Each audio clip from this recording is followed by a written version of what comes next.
Good morning students. Kirtidas Mundada Bal Bharati माध्यमिक विद्यालय के यूट्यूब चैनल में एक बार फिर से आपका स्वागत है।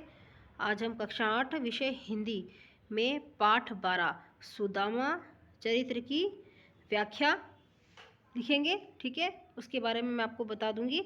पिछले वीडियो में मैंने आपको यह पाठ पूरी तरीके से समझाया है। सप्रसंग व्याख्या आपको इसकी समझाई थी। आज हम वह सप्रसंग व्याख्या आपको लिखित रूप में समझाएंगे। ओके, ये देखिए बच्चों, इसमें सबसे पहले पैराग्राफ से हम शुरू करेंगे। 1 2 3 4 ये 4 लाइनों का मैं आपको एक साथ व्याख्या और प्रसंग कराऊंगी। ठीक है, यहाँ से लेके यहाँ तक, जैसे हमेशा आप लिखते हो शीश पका डैश डैश करके आखिरी के 2 शब्द लिखने हैं, नाम सुदामा। ओके, ये देखिए इस तरीके से पाठ 12 सुदामा चरित्र सब प्रसंग व्याख्या लिख के आप नंबर 1 लाइन इस तरीके से लिखेंगे और प्रसंग लिखेंगे। प्रस्तुत काव्यांश हमारी हिंदी की पाठ्य पुस्तक वसंत भाग 3 में संकलित नरोत्तम दास जी द्वारा रचित काव्य सुदामा चरित्र से लिया गया है। इसमें श्री कृष्ण के बचपन के मित्र सुदामा अपनी पत्नी के आग्रह पर कुछ आर्थिक सहायता पाने की आशा में उनकी नगरी द्वारका पैदल जा पहुँचे। कवि ने उसी समय के दृश्य का वर्णन किया है। आर्थिक सहायता मतलब पैसों से संबंधित। ठीक है, आगे देखते हैं हम व्याख्या में। प्रस्तुत पंक्तियों में कवि कहते हैं कि जब सुदामा कृष्ण के महल के सामने खड़े थे, तब द्वारपाल ने महल के अंदर जाकर श्री कृष्ण को बताया कि हे प्रभु, बाहर महल के द्वार पर एक गरीब व्यक्ति खड़ा हुआ है, बहुत ही दयनीय अवस्था में है और वह आपके बारे में पूछ रहा है। उसके सिर पर न तो पगड़ी है और न ही शरीर पर कोई कुर्ता है। पता नहीं वो किस गांव से चलकर यहाँ तक आया है। वह फटी हुई धोती और गमछा पहने हुए है और उसके पैरों में जूते भी नहीं है। द्वारपाल आगे कहता है कि दरवाजे पर खड़ा हुआ गरीब कमजोर सा ब्राह्मण हैरान होकर पृथ्वी और महल के सौंदर्य को निहार रहा है। वह दीनदयाल अर्थात आपका निवास स्थान पूछ रहा है और अपना नाम सुदामा बता रहा है। ठीक है बच्चों, तो आपको इस तरीके से अपना पूरा प्रसंग और पूरी व्याख्या करनी है। चलते हैं दूसरे पैराग्राफ की तरफ। ये देखिए दूसरा पैराग्राफ आपका यहाँ से शुरू होगा। ऐसे बेहाल से लेकर, इनकी भी 4 लाइन्स लिए मैंने, पग धोए, इनको डैश डैश करके लिखना जैसे आपने पहले लिखा है। ठीक है, ये देखिए इस तरीके से लिखेंगे। प्रसंग, प्रस्तुत काव्यांश हमारी हिंदी की पाठ्य पुस्तक वसंत भाग 3 में संकलित नरोत्तम दास जी द्वारा रचित काव्य सुदामा चरित्र से लिया गया है। इसमें कृष्ण सुदामा के मिलन तथा सुदामा की दीन अवस्था व कृष्ण की उदारता का वर्णन किया गया है। कृष्ण कितने उदार हैं उनका वर्णन भी इसी पैराग्राफ में किया गया है। देखिए व्याख्या में नरोत्तम दास जी कहते हैं कि कृष्ण सुदामा के विषय में सुनकर दौड़कर बाहर आए तथा सुदामा को बेहाल देखा। सुदामा के विवायों से भरे पैर, सुदामा के विवायों से भरे पैर से श्री कृष्ण ने कांटे खोजकर निकाले और प्रेम से बोले कि मेरे परम मित्र, तुमसे अलग होना मेरे लिए महादुख था। तुम इतने दिन कहाँ रहे? सुदामा का ऐसा हाल देखकर दया के सागर श्री कृष्ण दया से रो पड़े। उन्होंने सुदामा के पैर धोने के लिए मंगाई परात को हाथ नहीं लगाया, बल्कि अपने आंसुओं से ही पैर धो डाले। ठीक है बच्चों, तो ये 2 नंबर की व्याख्या थी। 3 नंबर का पैराग्राफ मैं बता देती हूँ आपको। ये देखिए, कछु भाभी से लेकर तंदुल कीने, वैसे ही लिखना है जैसा पहले मैंने आपको बताया। आगे के 2 वर्ड्स और लास्ट के 2 वर्ड्स और बीच में डैश डैश। ओके, इस तरीके से लिख के। प्रसंग, प्रस्तुत काव्यांश हमारी हिंदी की पाठ्य पुस्तक वसंत भाग 3 में संकलित नरोत्तम दास जी द्वारा रचित काव्य सुदामा चरित्र से लिया गया है। इसमें कृष्ण सुदामा से शिकायत कर रहे होते हैं कि वह उसकी पत्नी द्वारा कृष्ण के लिए भेजी गई सौगात क्यों नहीं दे रहे हैं। क्या कह रहे हैं कृष्ण सुदामा जी से? वे शिकायत कर रहे हैं कि जो उनकी पत्नी ने कृष्ण के लिए जो भेंट भेजी है, जो सौगात भेजी है, वो उन्हें क्यों नहीं देते। उसी के बारे में यहाँ पर बताया गया है। व्याख्या देखिए। श्री कृष्ण कहते हैं कि मेरी भाभी ने जो मेरे लिए भेजा है वह तुम मुझे क्यों नहीं दे रहे। प्रश्नवाचक चिन्ह, प्रश्न पूछा जा रहा है। ओके। मेरे लिए लाई पोटली को बगल में क्यों छुपा रहे हो। कृष्ण उस पर ताना मारते हुए, मतलब कि सुदामा जी को ताना मारते हुए कहते हैं कि जैसे उसने बचपन में उनकी गुरु माँ द्वारा दिए चने से उसे न देकर खुद खा लिए थे, वैसे ही वह अब भी उनके तोहफे को उन्हें क्यों नहीं दे रहे हैं। क्या वह चोरी करने में कुशल हो गए हैं। कृष्ण जी कहते हैं कि वह क्यों पोटली छिपा रहे हैं, उसे निकाल कर क्यों नहीं देते। उसमें से कितनी सुगंधित अमृत की खुशबू आ रही है। क्या उनकी पिछली आदत नहीं छूटी है जो भाभी द्वारा भेजा तोहफा छिपा रहे हैं। देखिए बच्चों, यहाँ पर श्री कृष्ण भगवान किस तरीके से सुदामा जी को ताना मार रहे हैं कि उन्होंने बचपन में भी ऐसा ही कार्य किया था कि जब उनकी गुरु माँ ने उनको चने दिए थे तो उन्होंने कहा था मिल बांट के खाने के लिए, लेकिन उन्होंने क्या किया था, वे चने स्वयं ही खा लिए और किसी को भी उन्होंने कुछ भी नहीं दिया था। तो वही यहाँ पर जब वे द्वारका आए हैं तो श्री कृष्ण भी क्या कर रहे हैं, उनको ये कह रहे हैं क्या तुम्हारी पिछली आदत छूटी नहीं है, जो तोहफा भाभी ने मेरे लिए भेजा है वो क्यों नहीं दे रहे तुम मुझे।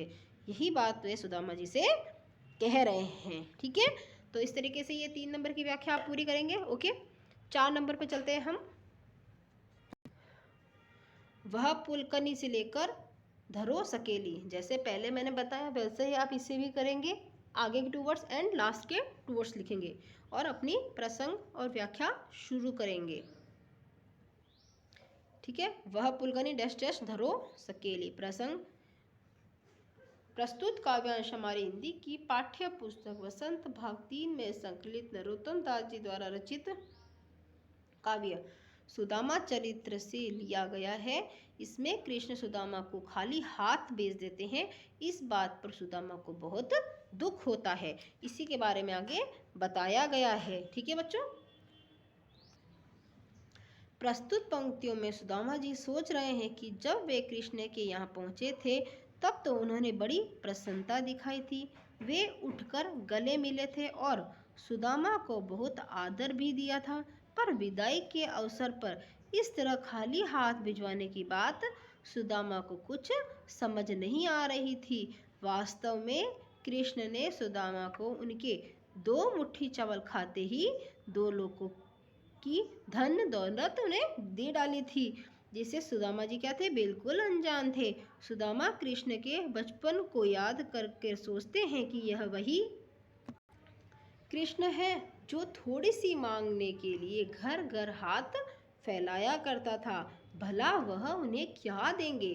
सुदामा तो पहले ही से माखन चोर कृष्ण को जानते थे, पर उनकी पत्नी ने ही उन्हें जिद करके यहाँ भेजा था।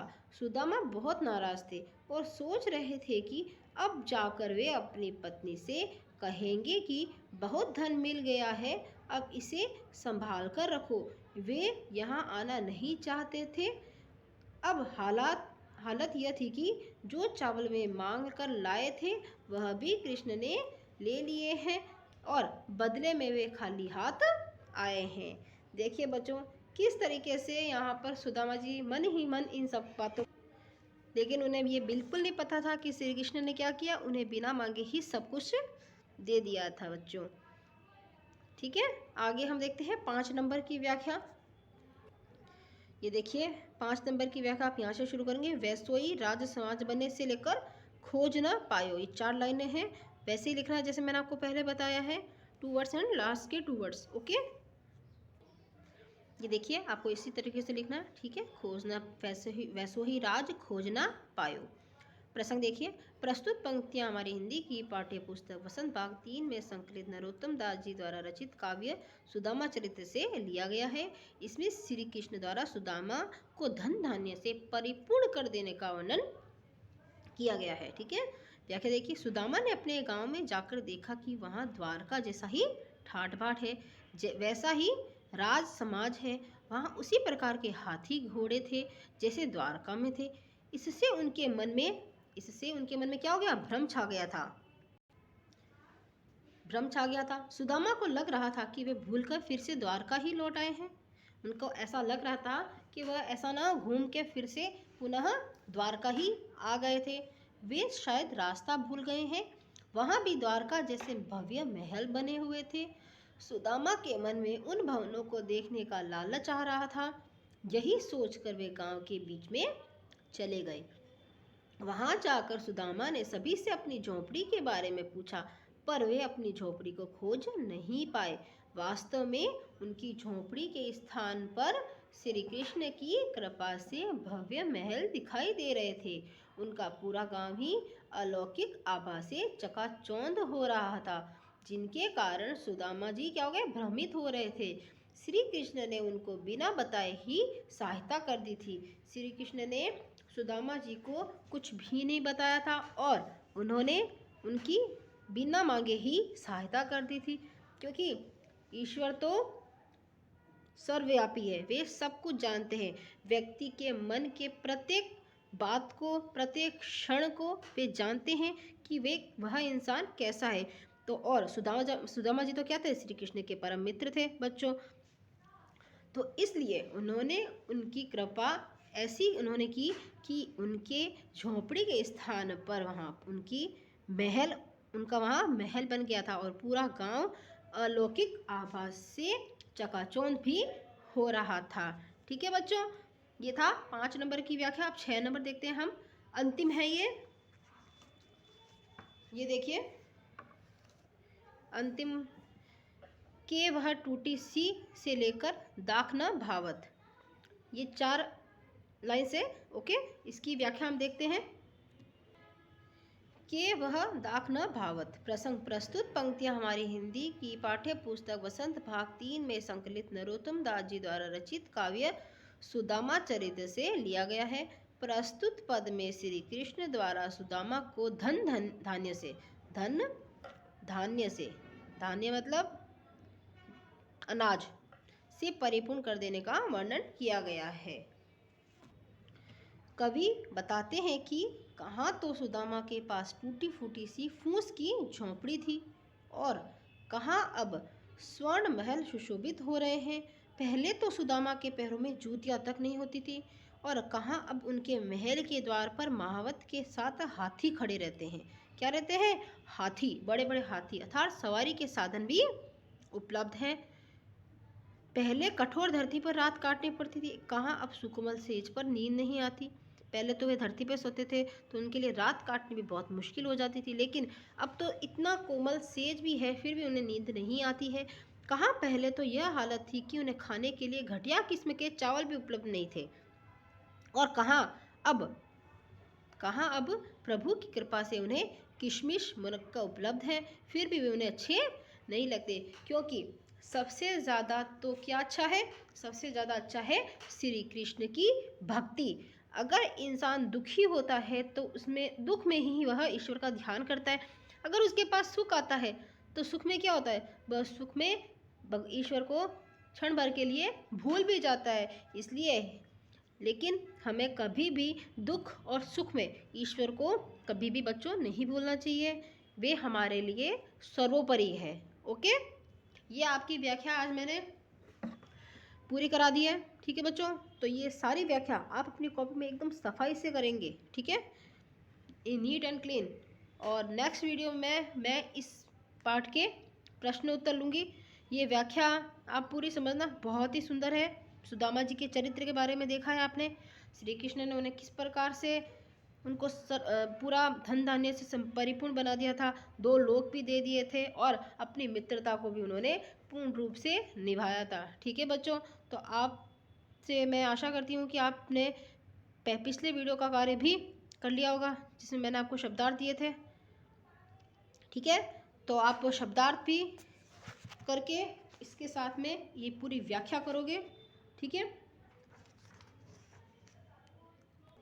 बच्चों, मैं एक बार फिर से आपको पैराग्राफ बता देती हूँ। पैराग्राफ सही से आप लिखिएगा, गलत नहीं होना चाहिए। ठीक है, इसमें देख लीजिए, पहले पैराग्राफ यहाँ से लेकर यहाँ तक है। नंबर 1 आपका सी सपगा से लेकर नाम सुदामा, पहला पैराग्राफ यहाँ तक है। दूसरा है ऐसे बिहाल से लेकर पग धोए, 2 नंबर पैराग्राफ। ठीक है, मैं लिख देती हूँ। 1 नंबर, 2 नंबर, 3 नंबर यहाँ से शुरू है, कछु भाभी से लेकर अंतिम तक। ठीक है, तंदुल कीने, ओके यहाँ तक है, ओके यहाँ तक 3 नंबर हो गया। 4 नंबर देखते हैं हम। वह पुलकनी कहा उठी मिलनी, वह आदर की बात से लेकर धरो सकेली, ये हो गया 4 नंबर। वैसो ही राज समाज का 5 नंबर, खोज न पायो, और ये है 6 नंबर, के वह टूटी सी छानी हती से लेकर अंतिम है दाख न भावत। ओके बच्चों, तो बच्चों आप ये सारा कार्य कॉपी में करेंगे। ओके।